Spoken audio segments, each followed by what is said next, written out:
Hi, everybody. Welcome. So this is now your first real test of the audio, and we will begin monitoring this in the chat there on the side. So we'll have you all muted, other than Maggie, who you'll hear from in a second. But you should all have sound at this point. So do let us know in the chat if you're having any problems. My name is Chantel Warner. I'm one of the two co-directors of CIRCLE, the Center for Educational Resources in Culture, Language, and Literacy. We're a Title VI National Language Resource Center funded by the Department of Education, and we're really happy to see so many of you here today for this webinar. So I'm going to turn things over pretty quickly here to Margherita Berti, our presenter, and then I'll be back with you all after she's spoken to check in. And we'll also be taking questions from the chat section. So if any questions come up to you during the talk, during the webinar, go ahead and post those, and we'll be fielding those questions at the end. So it's my great pleasure to welcome today Margherita Berti, and she'll be presenting to us on Learn to Teach with Social Networks, a practical guide for intercultural competence.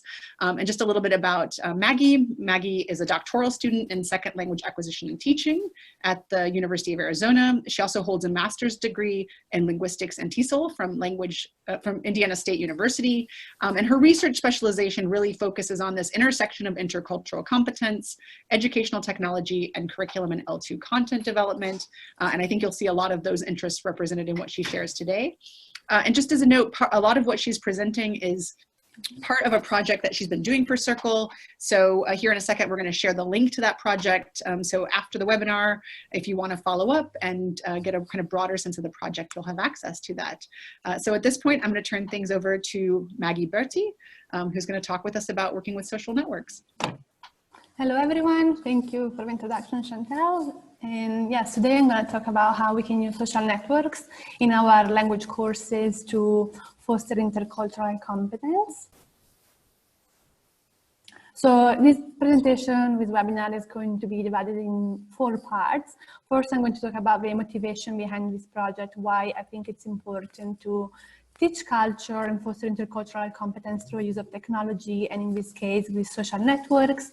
And then I will explain what social network insights are, the what, why, and how, the affordances, but also the limitations. And then I will have some practical pedagogical activities and some practical examples for using Facebook, Twitter, and Instagram in the classroom and also at home. And then I will have the conclusions. So the motivation behind this project for me was that by using foreign language textbooks, I think we can get some good information for students, but often culture is represented in a way that it's fixed, and the way that Gramsci and Binal 2015 defined this, they said that in textbooks, we can see a restricted positivistic tourism discourse, we can find factual information, and also a shallow treatment of diversity. And I think that language education should prepare students for interactions with people who have different opinions, different beliefs. And I've been wondering if we really can do that with the current materials that we have, language textbooks. And so my question was, how can we engage students with culture in a different way that is more meaningful? And for me, the answer was the use of technology and social network insights. If we look at technology used in the United States, here we have some graphs from the Pew Research Center. This is data from 2019, and we can see in the graph on the left side, the percentage of US adults who own a smartphone for the green line, and we can see that 81% in 2018 said that they own this type of device. On the right graph, we can see some data about desktop and laptop computers. And again, it's a percentage of US adults, and we can see that 74% own a desktop or laptop computer. And so these type of technologies are really spread among people. A lot of people have these technologies, and I think we should take advantage of them in our educational context. Then if we look at social network insights, there's another graph here again from the Pew Research Center, again data from 2019. This is the percentage of US adults who use at least one social media site by age. And we can see that in 2019, 90% of adults between the age of 18 and 29 use social media and social networking sites. So this means that our students are already familiar with this type of technology. They already use them. So I think we should take advantage of them in our language classes. And now going back to the motivation behind this project, again, we can use technologies that are already familiar to students, the same for social networking sites. And also this platform, they provide free to use and authentic content that is shared by language users all around the world. And this is something that we do not necessarily get from a static language textbook, where information might become outdated after a few years. And then, I don't know if you're familiar with this article, the world is not flat, so why are our textbooks? This is an article published by Rosamond and Lord 2018, and they talk about how pedagogical materials today should capitalize on digital delivery and offer meaningful content, structured practice, and purposeful negotiation of ideas and identities among a community of learners. And I find this statement very important for us today, for the technologies that we have and for the ways that we should be engaging students in our courses. If we look at cultural learning, language education, we can see that there are a lot of different definitions. So for example, we have Mental Bromley in 1992. It talks about an acculturation process that prepares students for accepting alternative patterns of values and behavior. Then we have Byram, who talks about the intercultural speaker who is able to compare and contrast with one's own cultural dimension and also understand a native speaker language and culture. We have Cramsh, who talks about the third place, a position where students gain insights into their own culture and the target culture. And then we also have full 3 Ps for culture, practices, products, and perspectives. So there are a lot of different definitions and idea of what culture learning, culture teaching consists of. And specifically for this project, the way I decided to define intercultural competence is through these 4 statements that we have over here. So understanding cultural differences within the same country. So understanding that, for example, the culture of Italy, it's not one and only. We have different cultural patterns, different people with different cultural values. We don't just have one thing. Then developing knowledge about other cultures while withholding judgment, interacting with awareness of perspectives and values of others, and then examining one's own perspectives and values as similar to or different from others. What intercultural competence is not in this work, and in my opinion, it's not a static body of knowledge. It's not something that we just study and that is it. It's not a checklist of tasks to be demonstrated and checked off. And also, it's not something that should only be reserved to advanced language courses. I think we should begin teaching culture and engaging students with intercultural competence already from beginner language courses. And in some cases, we might just need to use English and not the target language, but we should help students think about these different aspects from beginning courses. And also, it's not a one-step process. And also we know that second language proficiency does not guarantee intercultural competence. So if we are simply teaching language in our language courses, students are really missing a big part. Now to social networking sites. There is often a confusion about the word social networking sites and social media. And these are 2 different things. So social networking sites are platforms created with the purpose of connecting people and sharing content. And so for example, Facebook, MySpace, Twitter, Snapchat, these are social networking sites. Social media instead is a form of media that is generated by users and shared on social networking sites. So for example, an image or a video that is shared on Facebook, that is social media. Before the internet, media was represented by newspapers, videotapes, comic books, and so on. Why I think we should be using social networking sites in our courses is because they do offer digital resources about the life and culture of target language speakers And social media shared on social networking sites are contemporary resources. So going back to the fact that the current pedagogical materials that we use, the textbook, is just static and it becomes old after a few years. Instead, on social networking sites, we have content that is constantly uploaded and updated by speakers of a target language. And also with social networking sites, we can expose students to different perspectives.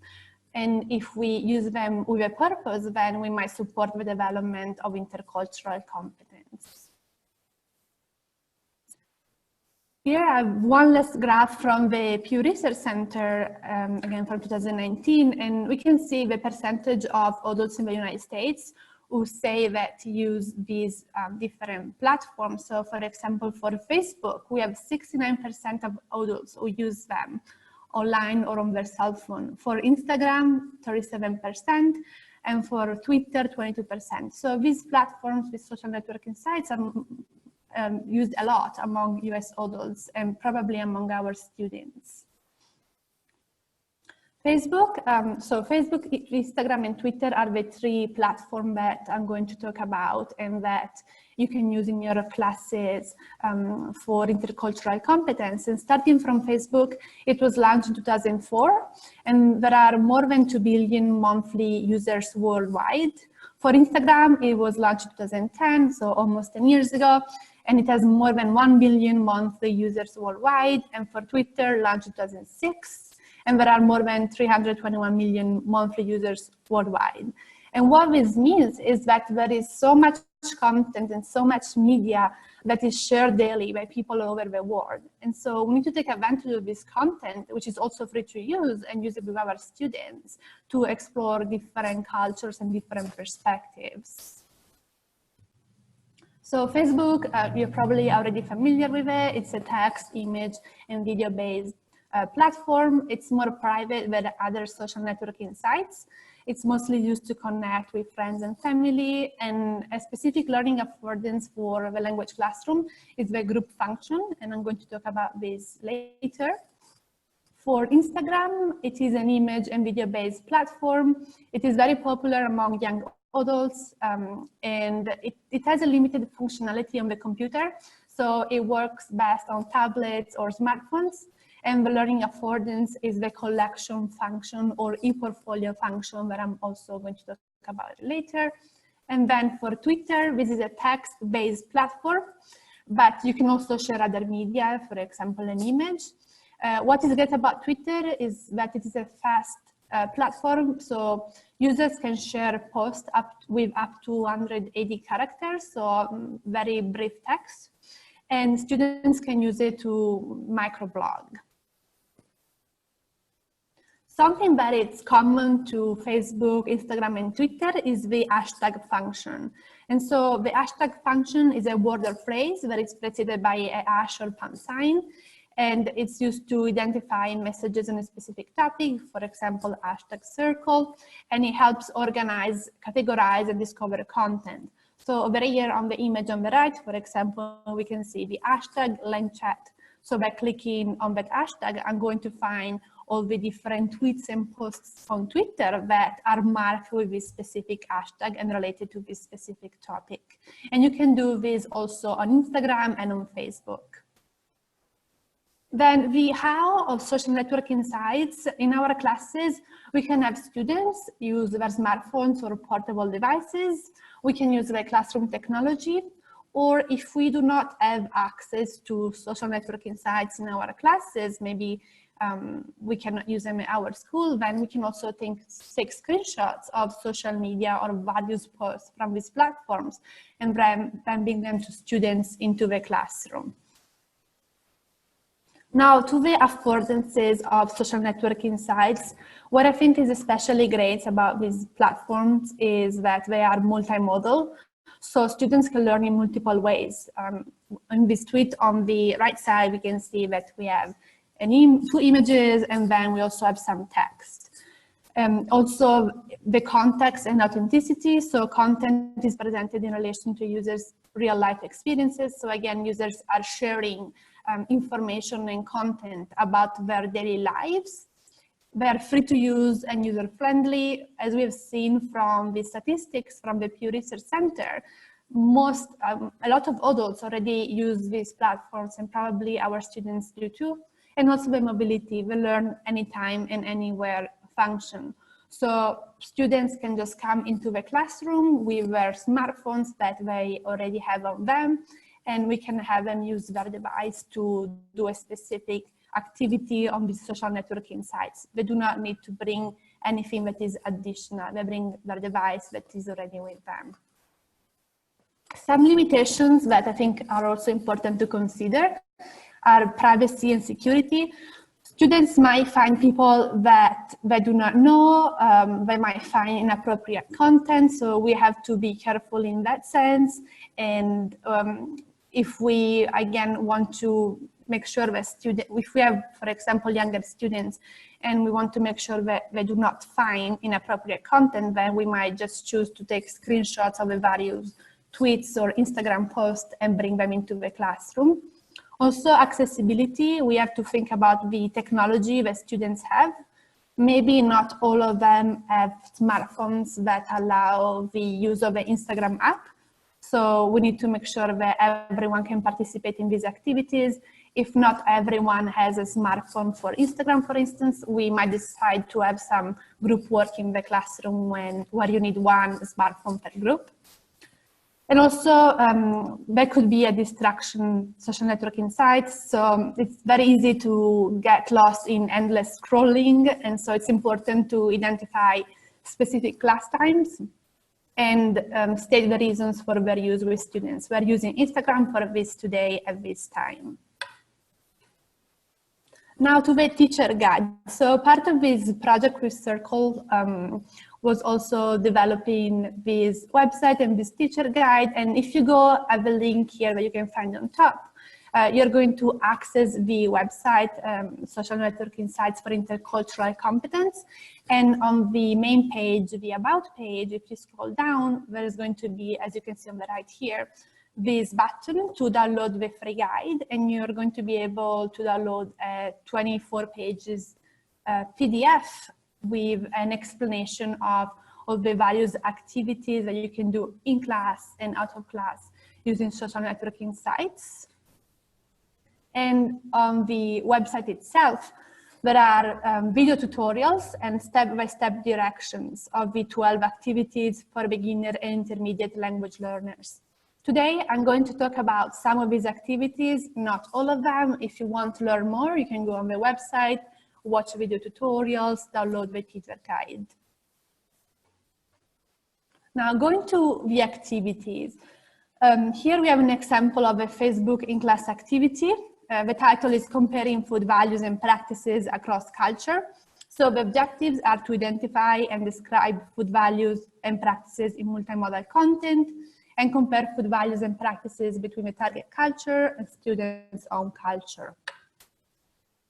So the way this works is that students work in pairs in the classroom, and they compare two fast food pages, both from an image and text perspective. So you would tell students to search on their smartphone or their laptops for example, Subway Friends on Facebook, and then Subway United States on Facebook.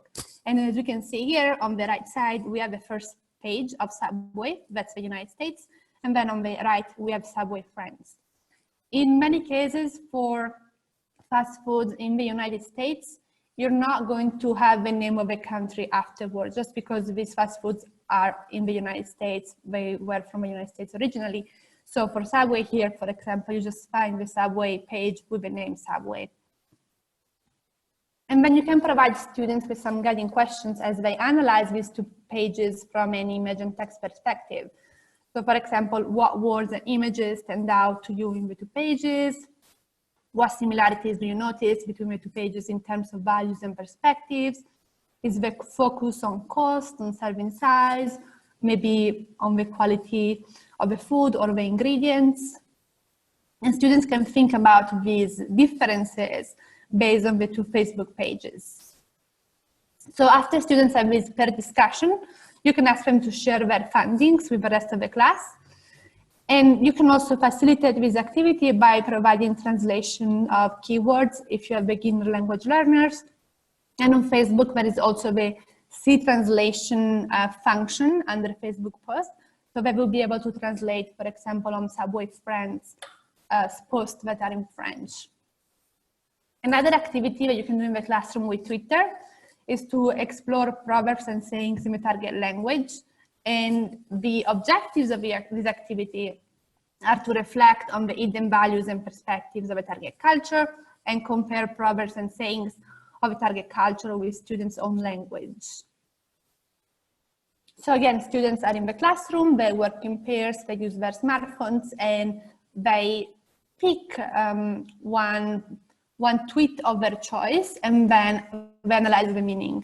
So you would have students to search for specific hashtags. So for example, detto italiano for Italian saying, English saying for English, proverbio español for Spanish. As you can see on the right here, we have different posts that come up when you're searching for that specific hashtag. And so you can also, again, provide students with some guiding questions. They pick their proverb, their saying, and then they think about the meaning, and they can answer these questions. What is the value or perspective behind the proverb or saying you selected? In what context or situation would you use this proverb or saying? And can you think of a similar proverb or saying in other languages that you speak? So students do this discussion in pairs, and then they share their findings with the class. In some cases, there is going to be a translation already in English or in the student's first language under the same post. But if there is no translation, then you would need to help them understand the meaning, maybe with the translation of some words, or you could also allow them to use Google Translate. Then here we have an Instagram in-class activity, and this is about memes in the target language. And the objectives are to understand humor in the target language and use language creatively by developing a caption for a meme. Students in this case, they work individually, they use their smartphones, they explore memes in the target language on Instagram, they choose one, analyze its meaning, and then they come up with their own new caption in the target language. Again, students are going to search for specific hashtags. So for example, for Italian, meme italiani, for Spanish, meme español. And once you do that, you're going to have a lot of different posts showing up on Instagram that are marked with these specific hashtags. And students are going to pick one Instagram post of their choice. And again, they're going to analyze the meaning and come up with their own, with a new caption. Students may also be asked to explore memes that were previously selected by the teacher. Again, maybe if you have younger students and you want to prevent them finding inappropriate content, you might create your own Instagram account where you add different memes found on Instagram. So students access your account and they find only the memes that you selected. And you also might choose to bring screenshots of the memes in the classroom if Instagram is not accessible at school. So for the memes, on the right side over here, we can see that we have an image with a caption, and there is also a text description by the user. So students can also look at that, not just at the image, but can look at the description that was posted along with the meme by the user. Now for an at-home activity with Facebook, this is about exploring news from the target culture. And the objectives are to evaluate a news post in the target language and share a perspective or opinion about the news, and also collaborate with peers by commenting on news shared by others. To do this activity, you need to create a closed Facebook group, and you need to add all your students to the group. What is great about this is that you do not need to add your students as friends on Facebook. You can simply add them to the group by searching for them, but you do not need to friend them on Facebook. And then in this group, for example, here, UA Italiano 201, you will share several Facebook pages of news channels and newspapers in the target language. So for example, for Italian, again, I share this page called 𝙬𝙚𝙩𝙬𝙬𝙬 by copying and pasting the link of the Facebook page in the group. Then students pick one of the shared news pages. So you listed the various news pages in the group. They pick one and they explore the page and choose one news post. And so students read and analyze the news post and then share a comment in the target language under the post that they chose. And following, they can take a screenshot, they can do a screenshot with their laptop, they can take a picture with their smartphone of the chosen news post with their comment, and they share it in the class Facebook group.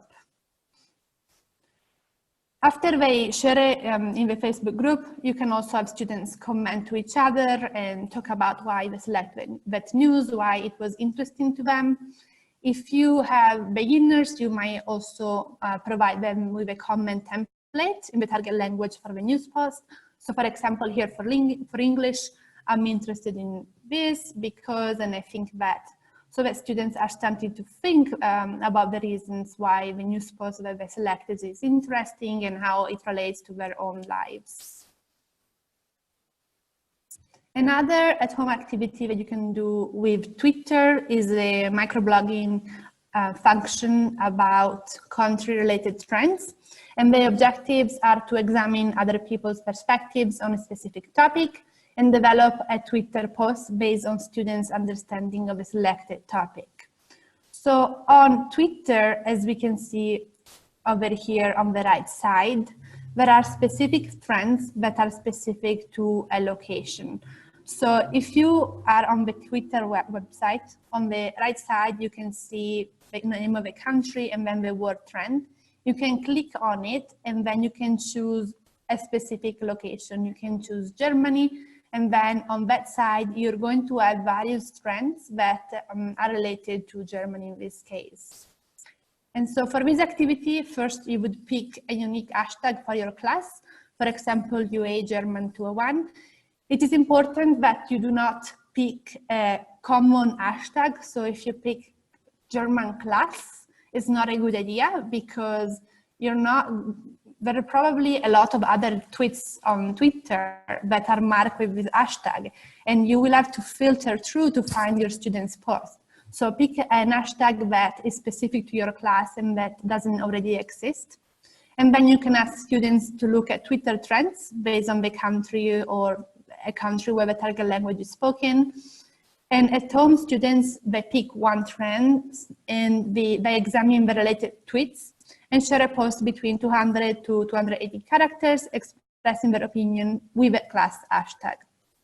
And so the trends in this case are specific hashtags, as you can see a little bit over here on the right, that are shared in that country, in this case in Germany. So the student is picking the hashtag, looking at the various posts, and then sharing a post with their opinion about that specific topic. And then by searching on Twitter for the class hashtag, so in this case, UA German 201, you are going to retrieve all the different tweets that were shared by students with that specific hashtag. So an option for this activity, since it's an at-home activity, it can take place over 4 weeks, and students can pick and post about a different trend each week. And I think Twitter trends are also great because they represent users' perspectives about events currently happening around the world. So we're talking about current events that show up on Twitter, and students can learn from these events. And another at-home activity for Instagram is the creation of curated cultural e-portfolios. And the objectives of this activity is to develop an in-depth understanding of a cultural topic of interest and also creating a curated cultural e-portfolio. So for this activity, students at home, they add a photo or a video to their Instagram e-portfolio, which is formally called Collection on Instagram, and once a week for a total of 4 weeks on a topic of choice. Students write a 100-word weekly reflection in the target language about the chosen post, and they submit a screenshot of it and the reflection to the learning management system that you're using. What is great about Instagram collections or e-portfolios is that students do not need to create new accounts because these e-portfolios collections are private. So students can collect various images in their account and then just share screenshots with you and with other students in the classroom if you want. To create these e-portfolios, as you can see in the first image over here, there is this black icon on the bottom right of the image on Instagram. So you open a post and then you click on that and you're going to be prompted with save to, as we can see in the second picture. And you can save that image to any portfolio that you already created or to a new one. Then when you go to your personal profile, you're going to find all the various portfolios that you created. For this activity, it's also a good idea to provide students with some guiding questions. So for example, why did you choose this post? What did you learn about this particular cultural product or practice? And how is this different or similar to what you've learned in the textbook or from other media? Now, after I explain all these activities, I want to share this video with you. It's called Are You Living in 𝙬𝙚𝙧𝙣? And it was created by 𝙬𝙚𝙩𝙬𝙬𝙬. And it's a short video about social networking sites that really makes you think about the content that we find actually on these platforms.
So I think that if we choose to use social networking sites and social media in our courses, we also need to be critical and help students being critical with the content that we find on these platforms, because it might not always be authentic and it might be staged content. And so we might also want to share this video with students just to understand that everything that we find online and on this platform is not necessarily accurate and true. And so to conclude, I think that social networking sites can be an opportunity to evaluate other people's digital content with a critical lens. And social networking sites might help students become critical thinkers and active creators of content rather than just consumers of content. And I believe that as educators, we need to make sure that our students are exposed not to just one cultural facet, maybe the culture that we find in the textbook, but instead to the culture in its multiple facets as we can find in social media and social networking sites. And students should take part in reflective activities to develop an understanding of values, practices, and perspectives and habits that are different from their own. I think social networking sites and technology can help us, and maybe we can move a little bit away from the textbooks and try to engage students in different ways with these reflective questions, with these activities, and through content that is shared by target language users. And this is everything. I'm very happy to share my slides with you and references. You can send me an email, and also make sure that you check out the website and the teacher guides. On the website, you're going to find the video tutorials and the teacher guide, also step-by-step explanation of various activities beyond the 6 that I shared here. There are a total of 12 activities for Facebook, Twitter, and Instagram.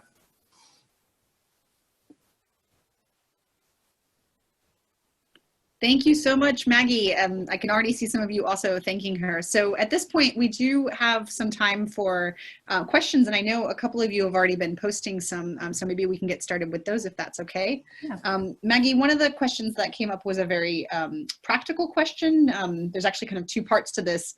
So one is, how do you deal with some of the privacy issues that might come up in having students post or having students use these kinds of media, and related to that perhaps is, what kinds of accounts do you ask them to use? Do they use their school or university accounts, or do you have them use a different kind of account outside of the institutional context? Right, so I think it depends on the activity that you are doing. So for example, with a portfolio, students can either create a new account or they can use the account that they have, and the content that they are creating is private, so it's not public, only them can see it, and they would submit a screenshot of the Instagram post that they choose to analyze. I think privacy could be an issue, so we need to make sure that students are safe and the content that they are sharing is not shared with everyone in a sense, or they're not sharing content that is, I guess, delicate. So we need to discuss that with students beforehand, before doing these activities. And personally, I would have students use another email and not the school email if I need to create a new account. Thank you so much. So another question has to do with sort of something that you hit on with the Insta Live video, that a lot of the times the things that are represented in social media are kind of half-truths or partial truths. They might reveal to us a lot about perceptions of ideals within a culture, but maybe not actual practices. So how do you deal with the stereotypes and maybe the possibility that students might be coming to some wrong assumptions, that they might be looking at these examples in social media and creating new or more stereotypes? How do you navigate that? Yeah, this is a very good question. And I think we can be critical. We can help students be critical about what they're finding, and help them understand that not everything that they find online is true. And maybe a way to address this is, as students do these activities, if they are at-home activities, then bring them into the classroom and have them discuss in groups or, all together, the classroom as a whole, about what they found and what they think about it, and if they think that is a representation of the country or not.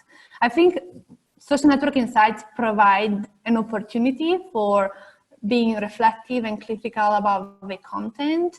And yeah, we shouldn't believe about everything that we find online, but students can start to reflect on the stereotypes that we might find and then discuss that in the classroom with other students and the teacher.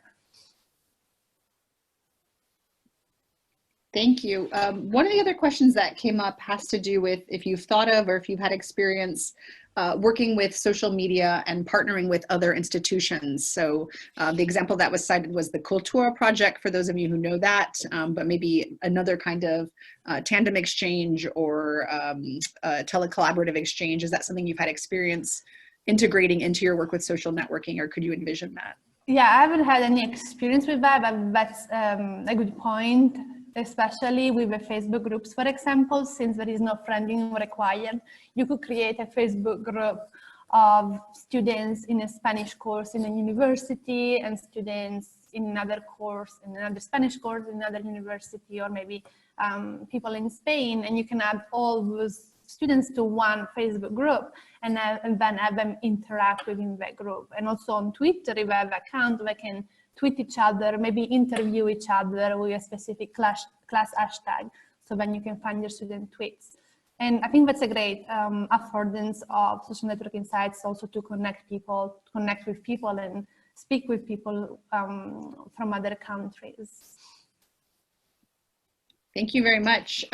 Another question that came up, and I don't know if other people have other examples, but what about some of the other kinds of social media, and in particular what was mentioned was Snapchat, that might be something that learners are also familiar with. Is that something you have experience with or could imagine integrating in similar ways? Yeah, I don't have much educational experience with Snapchat, but you could also use that. But on Snapchat, from what I understand, you need to add people. So for example, here with Facebook, we saw that you don't need to friend anyone. With Twitter, your tweets are public. On Snapchat is a little bit different. I personally wouldn't use that in the classroom, but I would use WhatsApp. Because on WhatsApp, you can, for example, text each other. And I don't think you might need to use, I'm not sure if you need to use the phone number specifically, but yeah, I don't have any experience with Snapchat for educational purposes. Thank you. And so actually, if any of you have had other experiences with other kinds of social media like Snapchat, feel free to share those in the comments as well. I can see Veronica is also responding there with some points about that. One of the other questions that come up, I think came up in a couple of different variations in the thread, is how do you integrate assessment into this, and maybe related to that, how do you kind of make sense of students' responses and what they're telling you about their understanding of the social media posts and what they're doing with them? Yeah, so for assessment, again, you can have students take screenshots of a specific activity they're doing, write a reflection, and submit that on the learning management system that you're using. You can have students write reflection when they are in the classroom about what they analyze on Instagram. And what was the second part of the question? How you, maybe this could even be viewed as an example of formative feedback, how you negotiate their responses and make sense of their responses. Yeah, so this is a good point, because students are going to have different experiences on social networking sites, and also, of course, different opinions and different ideas. So I think as educators, we need to be open with the reflections and comments that students share with us. But the idea for me is to help students become reflective and not just take information in and memorizing information, is to really develop a critical thinking skills that we might not already be doing in the classroom. And we can, so I think for me, if students are submitting the activity and they show some critical thinking going on, they're not just saying, I like this, or I like this because it's cool, that wouldn't be good. But if students are showing some critical reflection, then in that case, I would be happy with it. I would be happy to see these reflections, and also I will bring them into the classroom and have students discuss with each other what they're finding and why what they're finding is important to them, interesting to them, different from their own cultural practices. Yeah, thank you. Maybe a follow-up to that, because I see a lot of kind of nodding and acceptance of this idea that critical thinking is something we should be really integrating in. Do you tie this to other kinds of language learning objectives in the classroom in any way, and what does that look like for you? I don't know. So I guess it depends on the syllabus that you're using. For me, it is important that students are not just taking in information and learning how to speak a language without looking at culture. There is a quote that says the person who learns a language without learning culture risks becoming a fluent fool. So I think it's important for me that students are engaging critically with content, but sometimes we are constrained by the syllabus and the amount of materials that we have to cover over a semester. It would be ideal to reduce that amount of content and engage students deeply with culture and language in new ways. But I think it's a difficult task and not something that can be done immediately. It takes a lot of work, but it's something that I would like to do in the future and include critical thinking and reflections as objectives of even a beginner language course. Thank you for that, and continue the discussion. Please share also your ideas about how to do this in the chat, or if you have experiences. I see that some of you are expressing that you've also worked with other social media, and we love seeing that sharing. One of the other questions that came up, you had referenced this idea of cultures within a country early in your talk, and I think that takes us back to this question of stereotypes. Can you talk just a little bit more about how you help students to navigate that? Are there particular strategies you found in the classroom, or particular kinds of posts or search terms that you direct them to in order to make sure that that's something that's coming up? Yeah, so for example, in my experience, when we use a textbook in Italian classes that I've taught, we are talking only about these famous cities and these famous places. And it just seems in that case, Italy, it's all about that. And students are missing and understanding that there are more things, different cultures, different way of behaving in one country. It's not just what it's in the textbook. And so what's important to me is to expose students to these different cultural aspects. And we can do this with social networking sites by providing students with keywords, for example, life in the office, or Sunday, hashtag life in the office, hashtag Sunday in the target language. And they can search for these specific hashtags on these social networking sites, and they're going to find various posts related to these topics, these themes that we might not see in the textbook, and also what is going to come up on these social networking sites. It's different content, right? If I search for hashtag life in the office, I'm not gonna have all the same posts. I'm gonna have a variety of posts of different people living in different parts of the country, or maybe even Italian speakers that are not in Italy, Italian speaker in Switzerland. We never talk about that. And so it's important for me to expose students to these differences, just because they need to understand that the Italian culture is not just what they're reading in the textbook. There is more to it. And if we do not include these different activities in the classroom with students, then they might not get that understanding. Thank you very much for that. I think this is along similar lines in some ways related to the questions of representation, but from a different angle. One of the questions that came up is how you deal with, or how you would deal with things like fake news. So a lot of the examples you've worked with are more about everyday life, but things like current events that are coming up.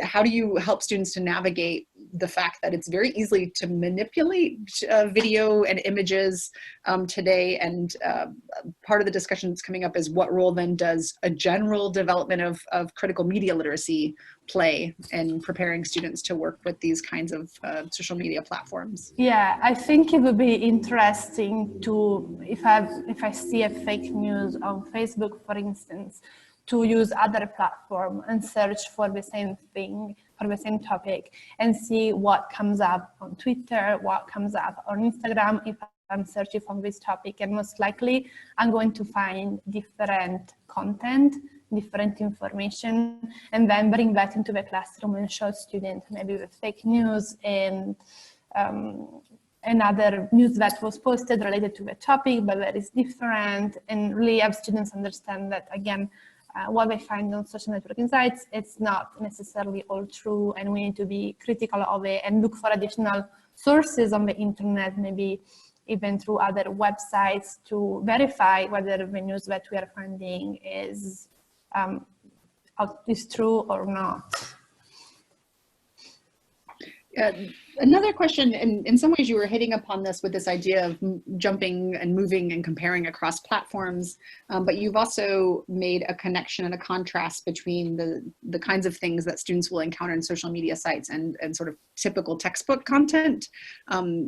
Is that something else that you do, and how do you go about connecting these social media sites with other possible sources of representation of culture? Yes, I think so. We can have students, for instance, search on social networking sites a topic from the textbook, and then see what comes up. Because often in language textbook, as I said earlier, the content becomes updated after a few years. I remember using this Italian textbook that talk about Walkman. So those CD players that you would bring with you around to listen to music. And that textbook was used about 2 years ago in an Italian course, and that content became outdated. And so maybe if there is another topic in the textbook, we can search that on social networking sites and see the different content and information that comes up. And have students connect what we're finding in the textbook with what we're finding on social networking sites, and maybe see how things have changed and what is going on today about the specific topic. Thank you for that. So the questions come up again about what role might other people who are from the cultures or the places where you're exploring these social media platforms, what role they might play in helping students to expand beyond or to remain critical about the kinds of things they're encountering. And as I've heard you talk, in some ways, there's almost kind of an ethnographic perspective, right? The students are getting in there and exploring. So could you talk a little bit about maybe what space you see for bringing in other voices and perspectives from people who've lived in those places and cultures that are being represented, and then maybe also related to that, what role does the instructor play? In some ways, is the instructor the person who has to kind of act as the arbiter of what's authentic or what's fake, and or how to navigate that, or how do you negotiate that with your students? Yes, so for this, I think it's important to connect with speakers of a target language. And so, for example, on Twitter, the instructor can search for these people, and you would, on Twitter, people are very friendly. So it wouldn't be too difficult to find speakers of a target language who could be interviewed by your students. So that's another activity that it's part of this guide. You can connect, you can reach out to these people and then have students ask them questions. So interviewing them and then writing some reflections about the interviews that they did in the target language with speakers of the language. And I think it's important to connect with these people. And in this case, the teacher, in my opinion, is the facilitator. It's not necessarily the person who says what is right or what is wrong, but it's someone that encourages students to connect with other speakers, to analyze information in a different, more critical way, and engage culture, again, in different ways compared to what maybe it's done with foreign language textbooks. Thank you for that. So we do have a little bit more time if anyone has any questions. I hope I've caught all of them as they've come through. And something maybe also to know is that the discussion here will also be part of the recording. So I saw that there are already some recommendations coming up about possible collaborations, and are excited to see that. So you'll be able to go back and reference that. So I see one question that's come up there has to do with the questions of cyberbullying. And there was a similar aspect of what had come up earlier, which is what about students who are nervous or reticent to use social media? How do you go about that? How do you prepare students themselves for entering into that space? Yeah, I think it's important to have a purpose and being meaningful with the use of with technology or any technology in instructional context. And so students might be nervous, students might find people online that are not good people. And so we need to, beforehand, before doing an activity that is in class or out of class, explain to students what could happen and how we would address a specific situation. And also explain that we're using Twitter for this specific purpose because it's going to help us learn in a different way, in a new way about the target culture. I think prevention, thinking about it beforehand and sharing our thoughts with students and what could happen and how to handle a situation might be a way to address this. Thank you so much. So at this point, we've only got a few minutes, so we are going to have to start to wrap up. But I want to take the time to thank Maggie for this really wonderful talk. Lots of great ideas. I've heard many of you mentioning the same. And I also want to thank all of you for the great discussion and the great ideas that you've been posting there in the discussion. So for those of you who don't already know Circle, we would also encourage you to check out the Circle website. We'll have events like this coming up, both webinars and events here co-present in Tucson for those of you who are local. And in particular, we want to point you towards the project that we mentioned already that Maggie's been working on. There are a lot more details of ideas and lessons of how to work with social networking sites for intercultural competence in the way Maggie's been discussing.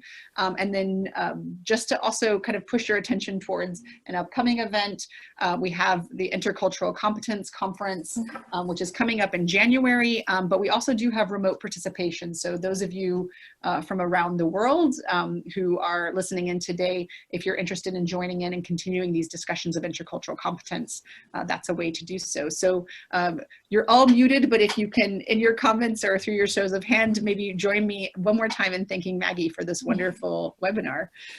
We hope to see you other places. And thank you, Circle, for sponsoring this work and everyone for being here this afternoon. Thank you so much.